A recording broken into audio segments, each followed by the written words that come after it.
दिल्ली के मुख्यमंत्री अरविंद केजरीवाल को आखिरकार ईडी ने बीती रात गिरफ्तार कर लिया। दिल्ली सरकार की नई आबकारी नीति में कथित अनियमितता के मामले में गुरुवार रात दिल्ली के मुख्यमंत्री अरविंद केजरीवाल को गिरफ्तार कर लिया गया। इससे पहले आम आदमी पार्टी के अहम नेता, दिल्ली के पूर्व स्वास्थ्य मंत्री सत्येंद्र जैन, दिल्ली के पूर्व डिप्टी सीएम मनीष सिसोदिया और राज्यसभा सांसद संजय सिंह गिरफ्तार हो चुके हैं।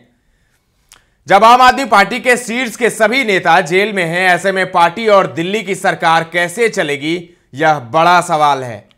एक ऐसे सक्षम नेतृत्व को तलाशने की चुनौती है जो केजरीवाल की गैर मौजूदगी में पार्टी और दिल्ली में सरकार को संभाल सके। लोकसभा के चुनाव बिल्कुल करीब आ गए हैं, ऐसे में यह चुनौती और बड़ी हो गई है। दिल्ली, पंजाब, हरियाणा और गुजरात में पार्टी अपना चुनाव अभियान शुरू करने वाली थी और उसके स्टार प्रचारक केजरीवाल को होना था। कुछ खबरों में कहा गया था कि गिरफ्तारी की आशंका के बीच नेतृत्व को लेकर जिन नामों पर चर्चा चली, उनमें अरविंद केजरीवाल की पत्नी सुनीता केजरीवाल, दिल्ली सरकार में मंत्री आतिशी और सौरभ भारद्वाज के नाम शामिल हैं। दिल्ली सरकार में आतिशी पर शिक्षा, वित्त, पीडब्ल्यूडी, राजस्व समेत सबसे अधिक पोर्टफोलियो की जिम्मेदारी है। उन्हें केजरीवाल का खास माना जाता है। इसी तरह सौरभ भारद्वाज भी दिल्ली कैबिनेट के प्रमुख सदस्य हैं और स्वास्थ्य और शहरी विकास जैसे कई महत्वपूर्ण पोर्टफोलियो संभाल रहे हैं। हालांकि आतिशी और सोमनाथ भारती ने पत्रकारों से कहा कि अरविंद केजरीवाल मुख्यमंत्री पद से इस्तीफा नहीं देंगे। आतिशी ने कहा कि जरूरत पड़ी तो वो जेल से ही सरकार चलाएंगे।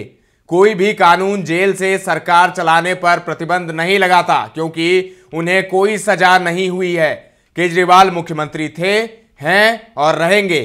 ईडी की टीम गुरुवार की शाम दिल्ली के मुख्यमंत्री आवास पर जब पहुंची, तभी ये कयास लगाए जाने लगे थे कि अरविंद केजरीवाल की गिरफ्तारी हो सकती है। रात करीब 9 बजे आप नेता आतिशी ने अरविंद केजरीवाल की गिरफ्तारी की पुष्टि की और कहा कि पार्टी ने सुप्रीम कोर्ट में याचिका दायर की है। उन्होंने सर्वोच्च अदालत से इस मामले में तत्काल सुनवाई की अपील की है। आम आदमी पार्टी के नेता सौरभ भारद्वाज ने कहा कि रात में ही सुप्रीम कोर्ट में याचिका दायर कर दी गई है। उन्होंने कहा, मुख्यमंत्री आवास की पूरी तलाशी ली गई, सिर्फ 70,000 रुपए नकद में मिले, जिसे ईडी वापस कर गई। मुख्यमंत्री जी का मोबाइल ले लिया गया और उन्हें गिरफ्तार करके ले गए हैं। पूरे छापे में कोई गैर कानूनी पैसा, कागज या सबूत नहीं मिला।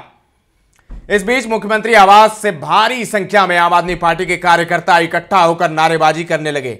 सीएम आवास के बाहर दिल्ली पुलिस ने धारा 144 लागू कर दी थी। दिल्ली पुलिस ने आपके कई कार्यकर्ताओं को हिरासत में भी लिया। इस हंगामे के बीच ईडी केजरीवाल को ईडी हेडक्वार्टर ले गई। दिल्ली के मंत्री गोपाल राय ने इसे लोकतंत्र की हत्या बताया, तो पार्टी के राज्यसभा सांसद राघव चड्ढा ने कहा कि भारत में अघोषित इमरजेंसी है। इससे पहले प्रवर्तन निदेशालय यानी ईडी ने अरविंद केजरीवाल को 8 बार समन जारी किए थे। पिछले साल नवंबर और दिसंबर में 2, इस साल जनवरी में 2, फरवरी में 3 और मार्च में 1 समन। इन सभी समन में केजरीवाल एक बार भी पूछताछ के लिए नहीं गए। अरविंद केजरीवाल ने गिरफ्तारी से अंतरिम राहत के लिए दिल्ली हाई कोर्ट का दरवाजा खटखटाया था, जिसे अदालत ने गुरुवार को खारिज कर दिया। इस याचिका पर भी शुक्रवार को सुनवाई होनी है। बीजेपी सांसद रविशंकर प्रसाद ने कहा, यह कानूनी प्रक्रिया है जो भ्रष्टाचार के खिलाफ उचित कार्रवाई के दृष्टिकोण से हो रही है, जिसमें उन्हें न्यायालय से भी कोई राहत नहीं मिली। कानून को अपना काम करने दिया जाए। उधर विपक्षी इंडिया गठबंधन के नेताओं ने अरविंद केजरीवाल की गिरफ्तारी की कड़ी निंदा की है। कांग्रेस नेता पवन खेड़ा ने कहा कि उन्हें लगता है कि इससे इंडिया गठबंधन हिल जाएगा या डिरेल हो जाएगा। वे गलत सोच रहे हैं। इन कदमों से स्पष्ट हो जाता है कि बीजेपी को अपनी हार दिख रही है। कांग्रेस नेता राहुल गांधी, प्रियंका गांधी, कांग्रेस अध्यक्ष मल्लिकार्जुन खड़गे, राजद नेता लालू प्रसाद यादव और तेजस्वी यादव, सपा नेता अखिलेश यादव, एनसीपी नेता शरद पवार, तमिलनाडु के मुख्यमंत्री एमके स्टालिन, शिवसेना उद्धव ठाकरे गुट के प्रवक्ता आनंद दुबे, केरल के मुख्यमंत्री पिनराई विजयन, जम्मू कश्मीर की पूर्व मुख्यमंत्री महबूबा मुफ्ती, सीपीएम महासचिव सीताराम येचुरी, टीएमसी नेता कुणाल घोष समेत कई नेताओं ने अरविंद केजरीवाल की गिरफ्तारी की निंदा की है। भारतीय राजस्व सेवा के अधिकारी और आईआईटी के छात्र रहे केजरीवाल ने अपनी राजनीतिक जमीन 2011 के भ्रष्टाचार विरोधी आंदोलन में तैयार की थी। साल 2002 के शुरुआती महीनों में केजरीवाल भारतीय राजस्व सेवा से छुट्टी लेकर दिल्ली के सुंदर नगरी इलाके में एक्टिविज्म करने लगे। यहीं केजरीवाल ने एक गैर सरकारी संगठन स्थापित किया जिसे परिवर्तन नाम दिया गया। उन्हें पहली बड़ी पहचान साल 2006 में मिली, जब उभरते नेतृत्व के लिए उन्हें रेमन मैग्सेसे अवार्ड दिया गया।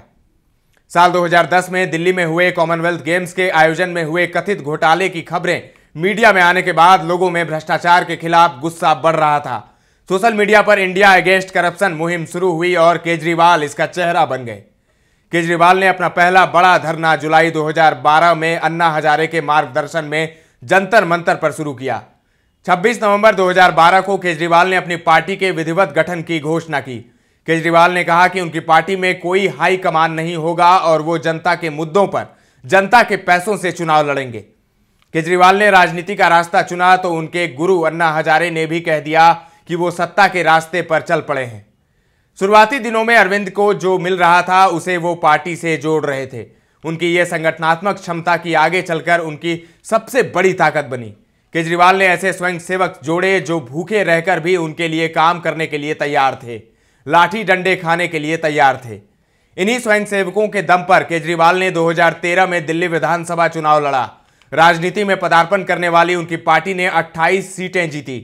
स्वयं केजरीवाल ने नई दिल्ली सीट से तत्कालीन सीएम शीला दीक्षित को 25,000 से अधिक वोटों से हराया, लेकिन उन्हें सरकार इन्हीं शीला दीक्षित की कांग्रेस पार्टी के साथ मिलकर बनानी पड़ी। केजरीवाल जल्द से जल्द जन लोकपाल बिल पारित कराना चाहते थे, लेकिन गठबंधन सरकार में साझेदार कांग्रेस तैयार नहीं थी। अंततः 14 फरवरी 2014 को केजरीवाल ने दिल्ली के सीएम पद से इस्तीफा दे दिया और फिर सड़क पर आ गए। कुछ महीनों बाद ही लोकसभा चुनाव होने थे। केजरीवाल बनारस पहुंच गए, लेकिन बनारस में केजरीवाल 3,70,000 से अधिक मतों से हार गए। लेकिन इसके अगले साल ही दिल्ली के लिए हुए विधानसभा चुनावों में 70 में से 67 जीतकर केजरीवाल ने इतिहास बनाया और 14 फरवरी 2015 को फिर दिल्ली के मुख्यमंत्री की शपथ ली। इस बीच राष्ट्रीय राजनीति में आम आदमी पार्टी का कद और बढ़ा है और उसके साथ ही केजरीवाल का भी। पंजाब में आपकी सरकार है, दिल्ली के एमसीडी चुनाव में पार्टी को बहुमत मिला तो यूपी के नगर निकाय चुनावों में पार्टी के करीब 100 उम्मीदवार जीते। पिछले गुजरात विधानसभा चुनावों में भी उसे आधा दर्जन से अधिक सीटों पर सफलता मिली और कई जगहों पर उसके उम्मीदवारों को अच्छा समर्थन मिला। पिछले साल ही चुनाव आयोग ने आम आदमी पार्टी को राष्ट्रीय पार्टी का दर्जा दिया। इंडिया गठबंधन में शामिल होकर आम आदमी पार्टी अब राष्ट्रीय मंच पर अपना कद बढ़ाने की कोशिश में है, लेकिन अब उनके स्टार प्रचारक केजरीवाल सलाखों के पीछे हैं। अब देखने वाली बात होगी कि मुख्यमंत्री केजरीवाल जेल से कैसे सरकार चलाते हैं और अब कोर्ट का क्या रुख होता है, क्योंकि ईडी ने तो अपनी कार्रवाई कर दी। यह अंतिम कार्रवाई थी, केजरीवाल को गिरफ्तार करना था, केजरीवाल को गिरफ्तार कर लिया गया, लेकिन अब आगे क्या? अब जब केजरीवाल जेल में रहेंगे और केजरीवाल मुख्यमंत्री पद से इस्तीफा नहीं देंगे तो फिर दिल्ली की सरकार कैसे चलेगी और आम आदमी पार्टी कैसे चलेगी? बड़ा सवाल है। कमेंट करके हमें बताएं आप इस मसले पर क्या राय रखते हैं। ताजा तरीन खबरों का सिलसिला लगातार जारी है, देखते रहें दर्श न्यूज।